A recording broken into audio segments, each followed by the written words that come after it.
Warahmatullahi wabarakatuh. Alhamdulillahilladzi sattar qahhar al-aziz al-ghaffar muqaddir al-aqdar musarrifil umur mukawwiril layli al-nahar tawsiratan lidawil qulub wal absar. Allahumma salli ala sayyidina Muhammadin wa ala ali sayyidina wa maulana Muhammad. Qala ta'ala fil Qur'anil Karim wa huwa asdaqul qailin. A'udzu billahi minasy syaithanir rajim. Bismillahirrahmanirrahim. Innal ladzina kafaru sawa'un 'alaihim a'anzartahum sawa'un 'alaihim a'anzartahum la yu'minun. Al-ayah. Bapak Ibu yang dimuliakan Allah Subhanahu wa taala. Alhamdulillah, subuh hari ini Allah berikan kita nikmat istimewa bisa melaksanakan ibadah salat subuh berjamaah di musala yang ada almarhum Haji Asmin ini. Mudah-mudahan kita yang hadir tercatat sebagai manusia yang bersyukur di sisi Allah. Karena kata Rasulullah, hadis riwayat Imam At-Tirmidzi, "Ad-dunya mal'unatun." Dunia ini terlaknat. Mal'unun ma fiha.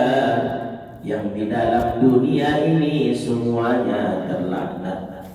Illa kecuali pertama, aliman, orang alim, guru-guru kita, orang ulama, atau muta'alliman, orang yang mau belajar, orang yang mau ta'lim. Kemudian zikrullah, orang yang masih istiqomah mau mengingat Allah.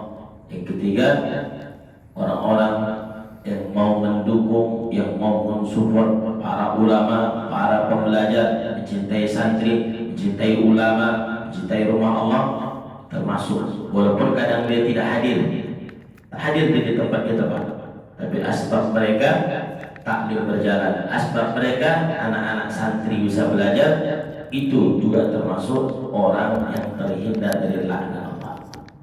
Jadi Bapak Ibu, dan itu sejalan dengan firman Allah dalam surah Al-Asr itu, bahwa innal insana lafi khusr. Sesungguhnya semua orang Pekanbaru ini rugi. Semua orang Pekanbaru, orang Taman Karya, orang Panam, illal ladzina, tapi kecuali satu, orang yang beriman. Yang kedua, wa'amilus sholihat, masih mau ikut kajian subuh, masih mau dia beramal soleh, ya kan? Wa tawassaw bil haqq, saling menasihati dalam hal kebenaran, wa tawassaw bis sabr, orang yang mau saling menasihati dalam hal kesabaran. Inilah yang selamat dari kata rugi. Selain itu rugi. Maka Bapak Ibu, kita bersyukur kepada Allah, subuh hari ini kembali Allah pertemukan dengan saudara almarhum Ayahanda Haji Asmin ini. Ini pertemuan kedua di musala ini kami bisa hadir kembali. Alhamdulillah. Bapak Ibu, mudah-mudahan pertemuan ini diberkahi Allah Subhanahu wa taala. Amin. Salam kepada Muhammad sallallahu alaihi wasallam. Sama-sama kita ucapkan Allahumma shalli ala sayyidina Muhammad. Ada satu qasidah, saya senang sekali membaca qasidah ini karena saya senang dengan qasidah. Di Tarim Yaman itu para habaib, para ulama senang dengan qasidah. Qasidah di sana itu, ya ini saya akan bacakan. biasanya seperti ini. Tapi kalau di Indonesia itu qasidah itu lebih kepada irama-irama pada pasir.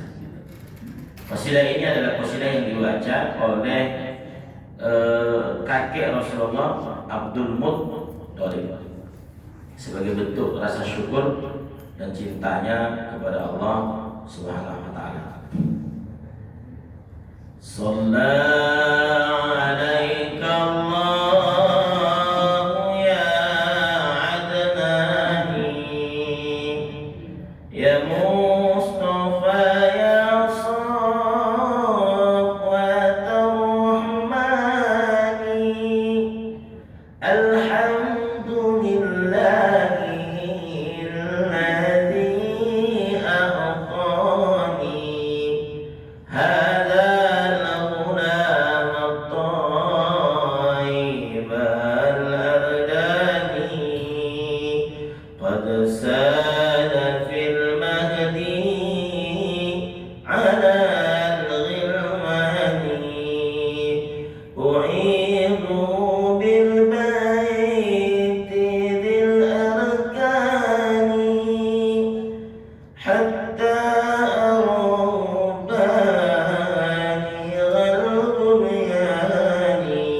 rasa syukur atas hadirnya Nabi Muhammad di dunia ini.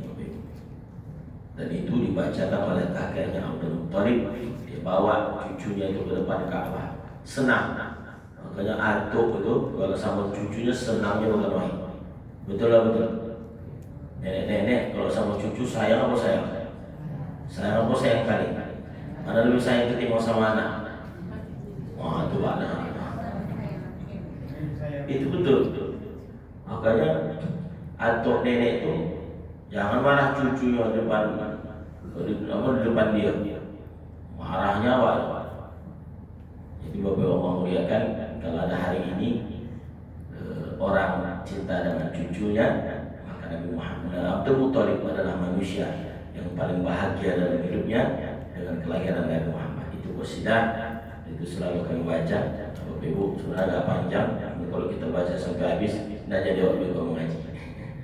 Karena kami punya majelis selawat dan zikir di Kubang setiap malam Jumat.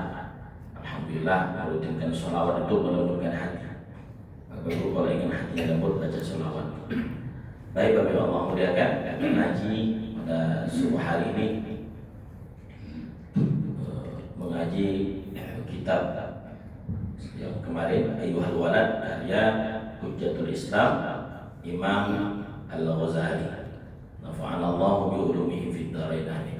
Saya hormati juga ibunda yang hadir bersama kita. Mudah-mudahan diberikan selalu kesehatan dan seluruh jamaah yang hadir. Apa kabar Bapak Ibu semuanya sehat? Sehat? Sehat. Bahagia hari ini? Bahagia. Nampaknya tidak semua jawab bahagia. Ibu-ibu, bapak-bapak, ketahuilah tidak ada yang bisa mengalahkan indahnya 2 rakaat subuh juga. Bahkan 2 rakaat subuh mengalahkan dunia dan seisinya. Cuma kadang-kadang orang tidak tahu dia dicarinya betul dunia ini. Nah, penting sholat dan penting cari harta, cari dunia. Dia lupa bahwa ada 2 rakaat subuh itu lebih baik ketimbang dunia dan isinya. Berarti hari ini miliarder itu hadir di depan kami. Bapak Ibu ini miliarder di hadapan Allah. Di hadapan manusia tergantung. Kalau di hadapan Allah, insya Allah orang yang beruntung. Bapak Ibu ini dimuliakan Allah, Luqmanul Hakim itu pernah memberikan nasihat kepada anaknya seputar waktu subuh. Ruya fi wasaya, diriwayatkan dalam wasiat-wasiatnya Luqman al-Hakim. Luqman al-Hakim ini Bapak Ibu terkenal dengan nasihat wasiat. Sepakat para ulama Luqman ini Pak bukan nabi. Ittafaqal ulama anna Luqmana ghairu nabi. Luqmanul Hakim itu bukan nabi. Walaupun ada juga berpendapat bahwa Luqman itu adalah nabi. Tapi pendapat yang kuat para jumhur ulama, Luqman itu bukan nabi. Dia hanya orang yang diberikan Allah hikmah yang luar biasa. Hikmah seorang pengembala yang mengurusi ternak, ya, Luqmanul Hakim. Tapi dari lisannya keluar nasihat-nasihat luar biasa. Bahkan namanya diabadikan dalam Al-Quran menjadi satu surah, disebut dengan surah apa? Luqman Bapak Ibu pernah bernasihat kepada anaknya. Annahu qala, kata dia apa? Ya bunayya. Kalau Bapak Ibu ingin memanggil anak, lalu panggilan itu menjadi doa dan tabarruk kepada para ulama, boleh pakai kalimat itu. Ya bunayya. Ya bunayya beda dengan ya auladi atau ya ibni atau ya binti, beda. Kalau dipakaikan ya bunayya, wahai anakku yang kucintai dan kusayangi. Itu kalimatnya dalam Bapak Ibu. Makanya Luqmanul Hakim ini salah satu rujukan dalam ilmu psikologi. Itu Luqmanul Hakim. Di antaranya turunan nanti sampai kepada Imam Al-Ghazali. Dari mana referensi kitabnya? Ihya Ulumuddin. Jadi psikologi Islam dengan psikologi Barat beda Pak. Ya, kalau psikologi Islam itu itulah Ihya Ulumuddin. Ada ulama yang mensyarahnya sampai 14 jilid. Kitab Ihya itu 4 jilid. Disyarah lagi jadi 14 jilid. Luar biasa karya-karya para ulama itu. Ya bunayya, boleh nanti pulang dari sini Bapak Ibu panggil anak Ibu. Ya bunayya. Bisa Bu? Ya bisa-bisa aja Bu. Coba bisa Pak. Ya kan? Joko sampai rumah, ya bunayya. Apa kata anaknya? Agak lain Mama Ari nampaknya. Karena jarang-jarang menggunakan kalimat ya. Bapak Ibu cintailah bahasa Arab, karena Nabi orang Arab. Bahasa surga itu bahasa Arab, bahasa Al-Quran bahasa Arab. Ya tak bisa Arab kali, Arab maklum jadilah. Ya bunayya wahai anakku yang kusayang, la yakunanna ad-diku akyasa minka. Nah, katanya, jangan engkau kalah pula dari ayam jantan, katanya. Kenapa? Jangan ayam jantan lebih cerdas dari kau nak. Kenapa? Yunadi bil ashar wa anta naim. Ayam jantan tuh bangun dia subuh hari sudah berkokok, sementara engkau masih lalu di atas kasur. Banyak enggak? Kalau subuh-subuh banyak enggak menurut Bapak Ibu? Lebih hebat ayam jantan ketimbang manusia. Tapi yang hadir ini insya Allah kita lebih hebat dari ayam. Cuman sehebat apapun ayam jantan, tetap lebih berisik ayam. Anda mengecek dua.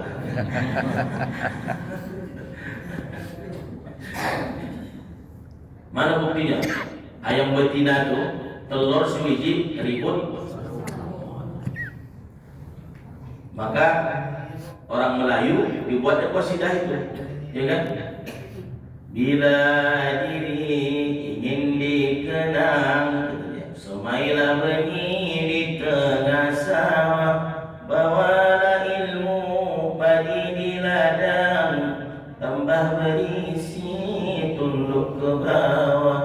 Bila diri ingin terpandang, jauhi cakap tinggi melambung, jauhi sifat ayam di kandang, telur hafal juga Bapak Ibu. Itu nasihat lama. Jadi orang-orang dulu Bapak Ibu cara menasihat itu selalu penuh dengan hikmah, ya kan? Penuh dengan hikmah dan kebijaksanaan, sehingga dakwah itu lebih dicintai. Dengan nasihat, dengan para ulama-ulama, dengan syair-syair mereka. Padahal terus biji ributnya. Ibu-ibu yang Allah muliakan, Bapak Ibu sekalian, jangan ini boleh Bapak Ibu sampaikan kepada keluarga semuanya. Kenapa? Jangan sampai kita ini kalah dengan ayam jantan. Sebab ayam jantan subuh hari sudah berkokok, di jam 3 kadang sudah bangun. Cuma tak pula saya pada mencontohkan kokokan ayam jantan. Jadi Bapak Ibu yang dimuliakan Allah Subhanahu wa taala, itu nasihat pertama daripada Luqmanul Hakim, bahwa jangan sampai orang yang dia bangunnya kalah dengan ayam jantan, ya kan? Orang yang kalah dengan ayam jantan adalah orang yang bangun subuhnya itu bisa termasuk yang terlambat pun juga. Tapi insya Allah asal masih sholat subuh hawa masih kalah ayam jantan. Artinya sholat subuh kita bangun ya Bapak ya.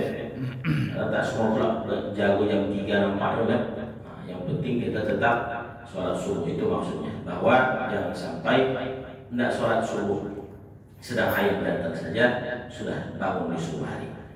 Bapak Ibu yang dimuliakan Allah Subhanahu wa taala. Wa alam, kata ulama Imam Ghazali dalam kitab ini, anna ba'dha masailika allati sa'altani anha la yastaqimu jawabuha bil kitabati wal qaul. Bapak Ibu, kata beliau Imam Ghazali, dalam hidup ini ada beberapa persoalan ya, yang kita miliki, la yastaqimu jawabuha bil kitabati wal qaul, yang mana tidak semua persoalan hidup ini bisa dijelaskan dengan kata-kata dan bisa dijelaskan dengan tulisan. Ada masalah dalam hidup Bapak Ibu, ada persoalan yang tidak bisa dijelaskan dengan kata-kata dan tulisan. Apa itu Ustaz? Disebut di sini wa kullu ma yakunu zawqiyan la yastaqimu wasfuhu bil qaul. Jadi Bapak Ibu, soalan rasa, persoalan zauq, bahasa Islam menyebutnya zauq.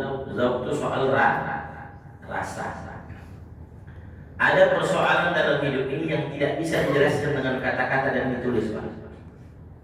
Agak sulit dijelaskan. Persoalan yang tidak bisa dijelaskan dengan tulisan dan kata-kata. Kenapa Ustaz? Memang seperti itu, karena dia persoalan rasa. Maka persoalan rasa itu hanya bisa dijelaskan dengan waktu saja. Apa maknanya Bapak Ibu? Kenapa orang Bapak Ibu senang dengan kajian subuh? Kenapa orang bisa bangun subuh di pagi hari? Cepat mereka bangun. Ada yang mencintai tahajud, tak pernah tinggal setiap malam. Ketika ada orang yang bertanya atau ibu menanyakan itu kepada orang, ya kan? Itu tidak bisa dijelaskan dengan kata-kata dan tulisan. Karena rasa tahajud di malam hari itu hanya akan terasa apabila orang yang mengerjakannya sudah sampai pada titik rasa itu. Saya ulangi Bapak Ibu. Ada hal yang tak bisa dijelaskan dengan kata-kata dan tulisan, karena dia tentang rasa. Bapak Ibu hadir hari ini karena Bapak Ibu senang ingin sholat subuh berjamaah di Jumat pagi itu, karena ada bacaan ayat sajadah. Orang yang tidak tahu tidak akan pernah tahu bagaimana nikmatnya rasa itu. Ketika Pak Imam tadi baca surah Al-Kahfi, Masya Allah, Ustaz kita kan yang suaranya Masya Allah, innama yu'minu bi ayatina alladhina idza dhukiru biha kharru sujjadan wa sabbahu bihamdi rabbihim wa hum la yastakbirun.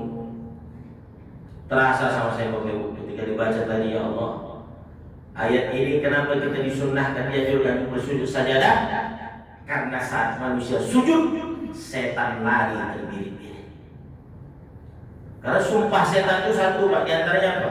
Membuat kita ini tidak sujud. Makanya Bapak Ibu, hati-hati, rupanya ada yang lebih bahaya ketimbang iblis.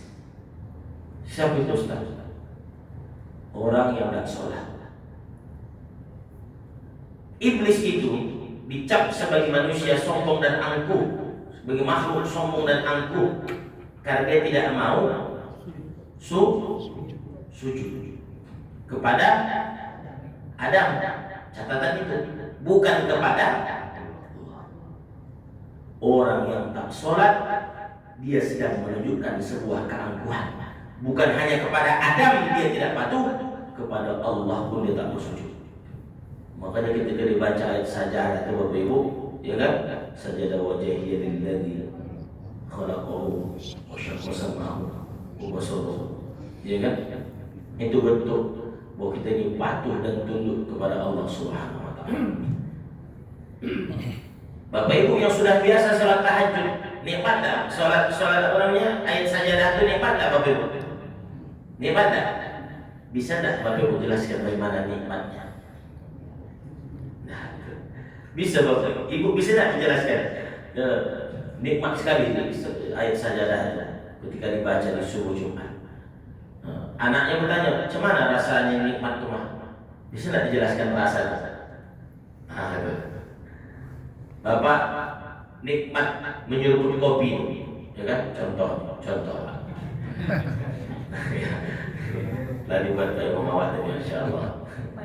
Ya kan?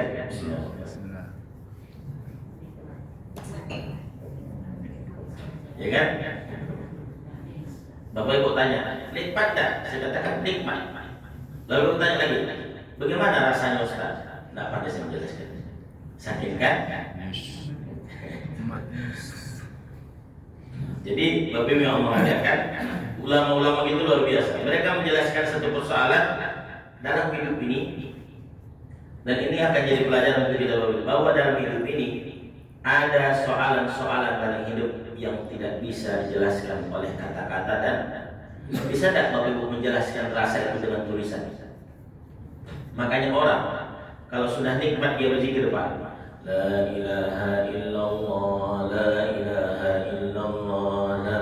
Coba tanya, mengapa begini-gini? Dia tak bisa menjelaskan itu, karena dia hanyut dalam nikmat itu. Jadi ekspresi orang yang cinta itu, ya kan? Ekspresi orang yang jatuh dengan rasa cinta itu susah untuk menjelaskannya. Betul Bapak Ibu. Makanya kadang makan, kalau tak jumpa sehari makan tak enak, ya kan? Tak jumpa sehari tidur tak nyenyak. Betul Bu? Nah, betul Bu. Dulu ya Pak, ya kan? Orang ketika sudah hanyut di dalam sholawatnya, dia akan lupa. Allah ya Nabi salam alaika, ya Rasul salam alaika, ya Habib salam alaika, salawatullah alaika. Tak sedikit orang yang sholat itu kadang menetes air matanya beliau. Kenapa Ustaz? Rasa cinta. Kata ulama, in tablugh tilkal halah ta'rif ma hiya. Percayalah, satu masa tiba nanti kau akan tahu bagaimana rasanya itu cinta, rasanya itu sakit, rasanya itu pahit. Jadi Bapak Ibu yang Allah muliakan, hari ini awak bangun subuh, tadi ada yang tahajud segala macam. Kita sedang menikmati amalan-amalan itu. Nikmatilah dengan sempurna. Nikmatilah dengan sesuai kesehatan awak Bapak Ibu. Tadi di samping saya ada Bang apa lupa saya nama abang itu. Di bawahnya anaknya yang berkebutuhan khusus tadi kan. Fauzan. Jika Bang itu Fauzan. Yang ketemu dulu udah lama tak ketemu. Di bawahnya anaknya sholat. Ikut juga anaknya pada berkebutuhan khusus tadi kan. Ikut di sampingnya juga sholat. Dia sedang mengajarkan bahwa ternyata kita dapat pelajaran dari situ. Orang-orang yang Allah berikan kebutuhan-kebutuhan seperti itu, hati mereka lebih hidup, Bapak Ibu. Makanya kadang-kadang awak ini jangan merasa hebat dengan orang-orang yang punya kebutuhan. Mereka Allah jaga hatinya untuk tidak busuk hati. Mereka Allah jaga hatinya untuk tidak bersangka buruk. Apa mereka tak yang penting dia bahagia, dia sholat, dia mau sholat. Bapak Ibu ini dimuliakan Allah Subhanahu Wa Taala. Jadi subuh hari ini, masya Allah luar biasa. Kita bisa selalu istiqomah, apalagi musola di setiap hari ada kajian. Ambillah nikmat yang Allah kasih. Gunakan ibadah itu, ya, pendengaran yang Allah katakan, pendengaran, penglihatan, fuad, hati itu gunakan untuk bisa mensyukur nikmat Allah.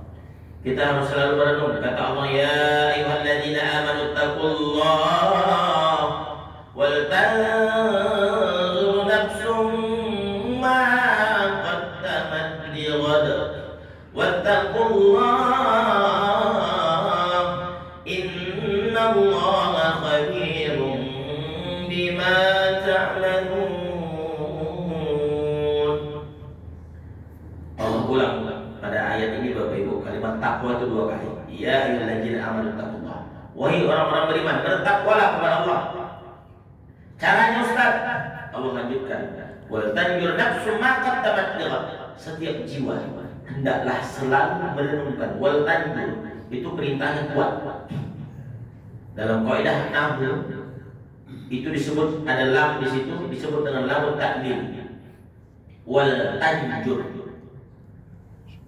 dia bil amar tapi ada lam ta'lil dalamnya. Perintahnya kuat. Wal tanjur, hendaklah betul-betul manusia ini bertakwa dengan memperhatikan setiap jiwa ma qaddamat lighad, amal apa yang sudah disiapkan untuk bekal menghadap Allah.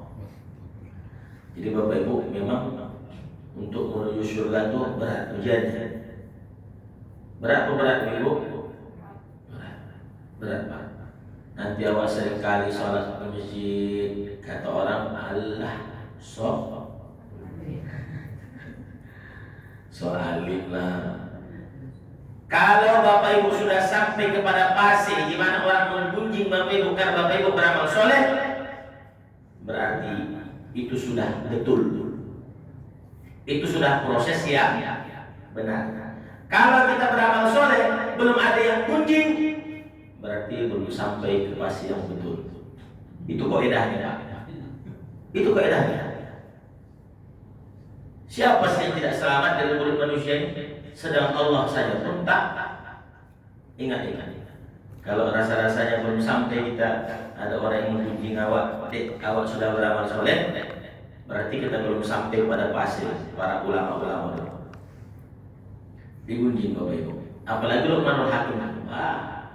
Diajarkan anaknya pada fase di mana apapun yang kita buat, ketika kita berada di posisi yang benar, percayalah pasti mereka suka.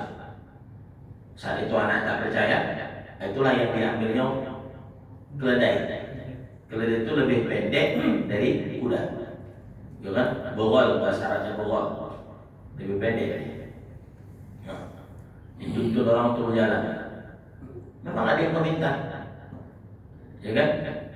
Aduh, kendaraan kalau dinaik, kata orang, kan? Akhirnya naik anaknya, saya anak Luqmanul Hakim, berjalan balik, agak jauh, itulah anak tak berakal, ayahnya di bawah, anaknya di atas, ya kan? Akhirnya turun anaknya, ayahnya naik, jalan. Itulah, jadi ayah tak sayang anak itu contoh itu. Ayah tak sayang sama masa anaknya di bawah, ayahnya di atas, tidak boleh anaknya itu. Akhirnya naik 2 orang di atas. Tapi kata orang itu, dah gila orang ni. Keledai itu ketek, naik 2 di atas. Lihat Bapak Ibu, kalau Bapak Ibu sudah sampai pada fase itu, ada orang yang tak senang awak beramal soleh, ya kan? Kita bagi-bagi jilbab, dibilang kampanye, ya kan? Sampai pada masa itu Pak, saya punya kawan, dia berdakwah dengan cara itu, memberi hijab gratis. Dia bukan orang partai, guru mengaji. Sampai berita Allah paling untuk 2029. Ya Allah, demi Allah sampai Bu. Itulah. Jadi kalau kata guru kami dulu, tegak luruslah pada jalanmu. Selama itu yang kita perjuangkan adalah kebenaran, anta al-haq, kau berada pada jalan yang lurus, percayalah pasti akan ada mulut yang mencibir. Ya. Jadi Bapak Ibu dimuliakan Allah SWT, bertakwalah kepada Allah. Kata Allah dengan sebetul-betul takwa itu dengan bagaimana Ustaz, renungkan dan perhatikanlah setiap hari kehidupan kita ini. Maka dapat tentang amal apa yang kita akan siapkan untuk hari besok. Karena kita semua akan berakhir Bapak Ibu. Itu yang mendudukkan dalam hati itu agar selalu terbayang, agak susah. Ayat ini Allah ulang, wattaqullah, yang pada kalimat kedua. Wattaqullah. Betul-betul pikirkan kalianlah. Innallaha khabirun bima ta'malun. Allah itu Maha teliti. Allah pada ayat ini tidak menggunakan innallaha ta'lamu atau innallaha alim. Allah itu Maha mengetahui. Ya kan? Bima ta'malun. Biasa pada ayat lain kan innallaha wallahu alimun bima ta'malun. Allah itu Maha mengetahui tentang apa yang kau kerjakan. Pada ayat ini Allah tidak bilang mengetahui, tapi innallaha khabir. Khabir itu lebih jauh, lebih kuat ketimbang alim. Khabir itu jangankan yang besar, bahkan yang sir tak nampak sekalipun Allah tahu. Itulah khabir Pak. Kalau bahasa hakim, kalau hakim itu selesai perkara dengan main uang segala macam dengan orang tak nampak, ya kan? Tapi demi Allah, di sisi Allah yang begitu-begitu tuh tercatat rapi. Makanya khabir bima ta'malun. Allah suruh kita merenung, mempersiapkan bekal untuk hari esok. Betul-betul pikirkanlah, betul-betul renungkanlah, karena Allah tuh tahu sebesar apapun kebaikan kalian bernilai di sisi Allah Subhanahu wa Ta'ala. Jadi ayat ini sebagai renungan Bapak Ibu. Karena orang yang cerdas itu kata Rasulullah kan ada. Siapa itu orang yang cerdas? Man dana nafsahu wa amila lima ba'dal maut, dan beramal sebelum mati. Itulah orang yang cerdas. Rasul tidak sampaikan kepada kita bahwa orang yang cerdas itu orang yang titelnya sampai profesor atau titelnya sampai doktor segala macam. Rasul tidak sampaikan itu Bapak Ibu, bahwa orang yang cerdas itu adalah orang yang kategorinya yang istiqomah, bisa menjaga akhiratnya itu tetap lebih besar ketimbang dunianya. Kalau dalam hati Bapak Ibu akhiratnya lebih besar, insya Allah mudah-mudahan selamat. Tapi kalau kita dunianya yang besar, akhirat itu biasanya susah untuk untuk mengamalkan akhirat itu akan susah. Makanya kata alim ulama, al-uqala arba'atun. Orang yang cerdas itu ciri-cirinya 4. Berapa Bu? Pertama apa? Apa Bu? Ya, belum saya kasih tahu. Ya. Pertama Ustaz, man tarakat dunia qabla an tatrukahu. Orang yang bisa lebih mengorientasikan akhirat ketimbang dunia. Itu ciri-ciri orang yang cerdas itu kata ulama. Orang yang mampu meninggalkan dunianya sebelum dunia meninggalkannya. Orang yang mampu meninggalkan dunianya sebelum dunia. Karena hakikatnya Pak, dunia yang meninggalkan kita, bukan kita yang meninggalkan. Nampaknya kita meninggalkan dunia. Meninggal itu kan awak yang meninggalkan dunia, tapi hakikatnya tidak. Karena sepeninggal kita, dunia ini tetap masih ada. Betul. Jadi meninggalkan dunia itu kita yang ditinggalkan dunia. Makanya Bapak Ibu, dunia itu besok dan kita dakwah disebutkan. Besok pas awak meninggal dunia, apa kata dunia itu? Nah mati kau kan sekarang? Dulu kau tidak sholat, dulu kau korupsi, dulu kau berjahat, dulu kau maksiat.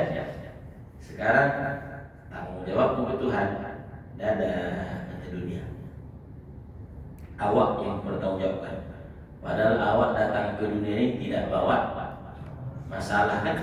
Al-insanu ya'ti bila syai'in. Manusia hadir ke dunia tidak bawa masalah. Sumayas'an, untuk berusaha, bekerja, dapat rezeki, dapat rumah, dapat mobil, ya kan? Mulai ada masalah. Wa yadhhabu bila syai'in. Dan ingat, manusia itu besok pergi diharapkan tidak bawa. Tapi masalahnya setiap kehidupan akan dipertanggungjawabkan. Maka Bapak Ibu, kalau bisa kita datang tanpa masalah, pulanglah besok menghadap Allah dengan juga minim masalah. Ya, pulanglah. Kalau saya bilang pulanglah kita tanpa masalah, paling berat. Karena sebab kita punya masalah itu ya bisa jadi dosa termasuk juga masalah kan. Nah, ada Bapak Ibu di sini tidak berdosa? Coba angkat tangan. Nah, semua kita berdosa dan dosa itu adalah masalah. Masalah tidak dosa itu Pak? Masalah. Maka kita lahir ke dunia ada tidak bawa masalah? Mana buktinya manusia hadir itu tak bawa masalah? Senang orang ketika dia lahir. Semua tertawa, dia nangis. Kenapa bayi itu nangis? Dia memikirkan kehidupan ini. Ya Allah, bisa tidak? Bapak Ibu Allah muliakan, itu pegang konsep hidupnya. Datang kita ke dunia tanpa masalah, pulanglah dengan minim. Kalau bisa pulanglah kepada Allah dengan tanpa masalah. Kalau yang mengatasi masalah tanpa masalah, itu namanya pegadaian. Cuman kadang-kadang setelah diatasi pun tidak juga selesai masalah, malah bertambah.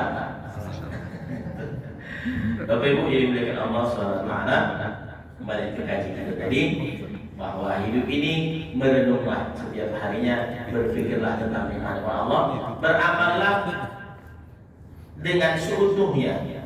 Kalau Islam menyebutnya dengan uluhul bisilmi kafah, Islam yang sempurna secara kafah. Artinya apa Ustaz? Lagi sehat-sehatnya Bapak Ibu, gunakan semua kemampuan kita. Karena ketika sudah mulai diambil Allah nikmat itu, kita sudah tidak akan bisa lagi beramal secara dalam arti sudah mulai berkurang nikmat. Lama sholat nanti mulai terasa sakit. Ya kan? Saya menengok bapak yang bangun ketika dari sujud itu Pak, kadang ada yang harus pegang dinding. Allah. Ya kan?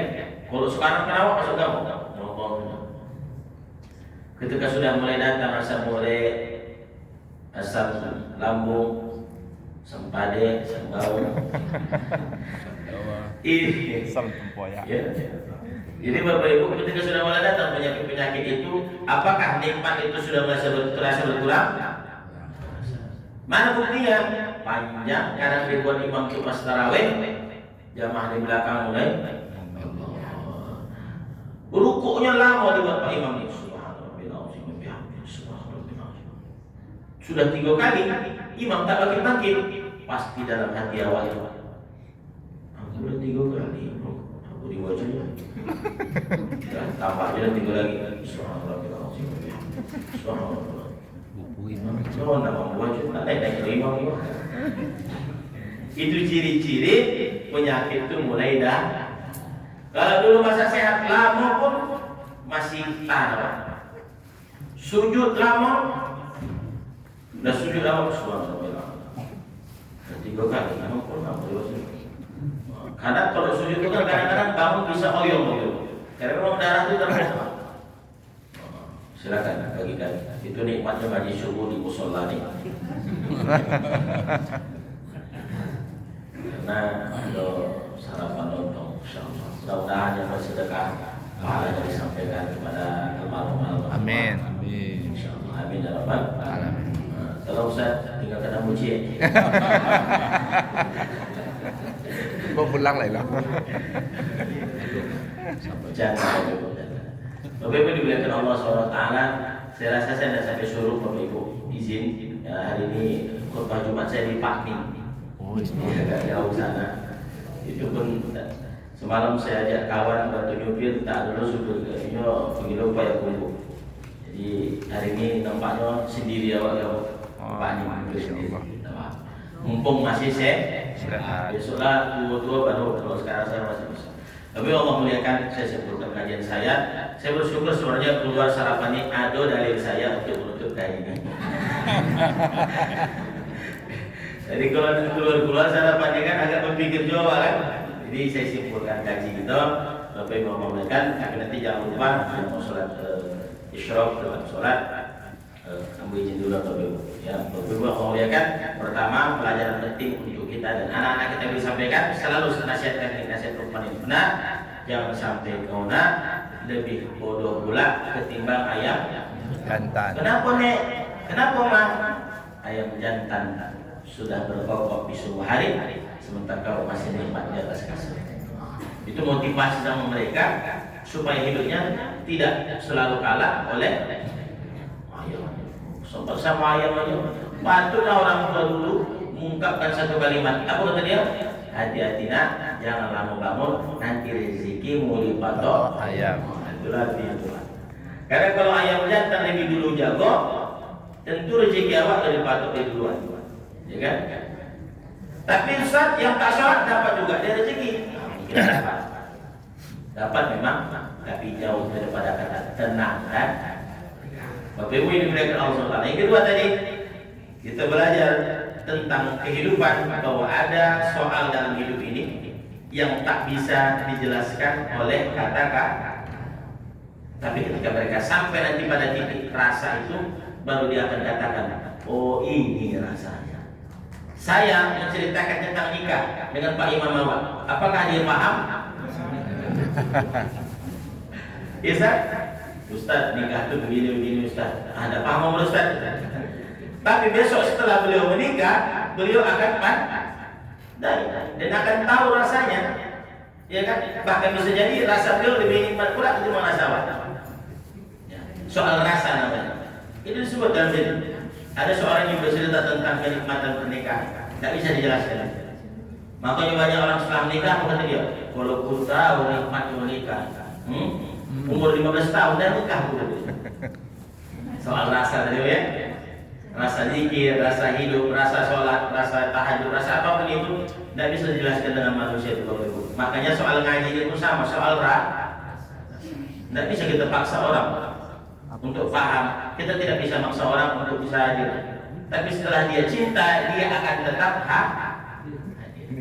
Yang ketiga, Allah muliakan, merenunglah setiap harinya tentang nikmat yang sudah Allah kasih. Kenapa Ustaz? Jangan sampai akhirat itu lebih kecil dalam hati kita ketimbang dunia. Bapak Ibu yang Allah muliakan, pesan-pesan itu mudah-mudahan apa yang elok dijadikan ilmu nasihat pelajaran bagi semua hadir. Yang benar itu atas izin Allah, yang salah itu murni kebodohan dan kebakilan kami. Doa kepada Allah ambil berkah subuh hari ini, ada hadiah segala jatah kami Allah kepada seluruh jamaah, khusus kepada almarhum Ayah Jasmin, kepada ibu dan keluarga. Ada hadiah Al-Fatihah. A'udzubillahi minasyaitonir rajim. Bismillahirrahmanirrahim. Alhamdulillahirabbil alamin. Rahmanirrahim. Maliki yaumiddin. Iyyaka na'budu wa iyyaka nasta'in. Ihdinas siratal mustaqim. Siratal ladzina an'amta 'alaihim ghairil maghdubi 'alaihim waladdallin. Amin. Allahumma shalli ala sayyidina Muhammad wa ala ali sayyidina Muhammad. Allahumma ighfir lana dhunubana wa liwalidayna warhamhuma kama rabbayana shaghira. Wa jami'il muslimina wal muslimat wal mu'minina wal mu'minat al-ahya'i minhum wal amwat bi rahmatika ya arhamar rahimin. Allahumma shalli ala sayyidina sehatkan seluruh jamaah yang hadir ya Allah. Waqdi hajatina, kabulkan hajat seluruh jamaah yang hadir. Waqsir amwalana, berkahi harta yang kau titipkan kepada kami. Wahabib lillah, syarikat kami saling menyayangi. Wa taba'alil adawa, hindarkan dan jauhkan kami dari kata benci dan permusuhan ya Allah. Rabbana zidna ilma, ya Tuhan kami tambah ilmu kami ya Allah, bekal kami mati menghadapmu ya Allah. Allahumma fa'al mu'allamtana rabbi 'allimna alladhi yanfa'una. Allahumma inna na'udzubika min 'adzabi jahannam wa min 'adzabil qabr wa min fitnatil mahya wal mamat wa min fitnatil masiihid dajjal. Rabbana atina fid dunya hasanah wa fil akhirati hasanah wa qina 'adzaban nar. Walhamdulillahi rabbil alamin. Taqabbalallahu minkum.